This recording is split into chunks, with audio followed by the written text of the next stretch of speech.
Well, hey there, Manna Church. Welcome back to day 2 of this week's Morning Manna, where we are walking through 1 Peter chapter 5, looking at some portions of what Peter has for us in that scripture. So let's jump in there. We're going to jump into verses 2, 3, and 4, and they read like this.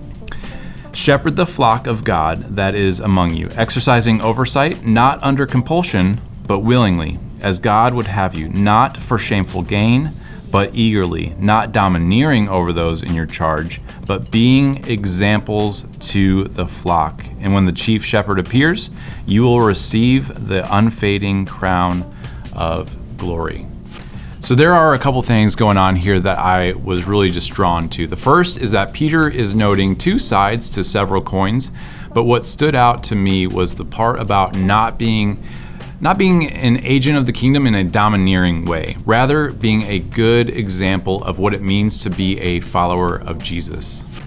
I mean, do you ever wonder what you are doing if whatever you're doing on a daily basis matters to anyone around you? Like, is what I am doing, does it even matter in the grand scheme of things? Now, I'm not saying I want to run around waving my Christian flag, showing how holy or not holy I am, actually.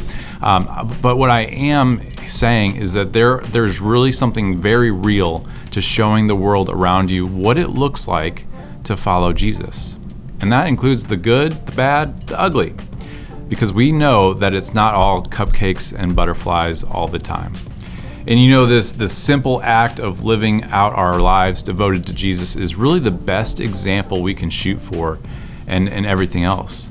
So what Peter is talking about here will all fall into place. There doesn't need to be anything special about how you do it. It is just that you get out there and do it.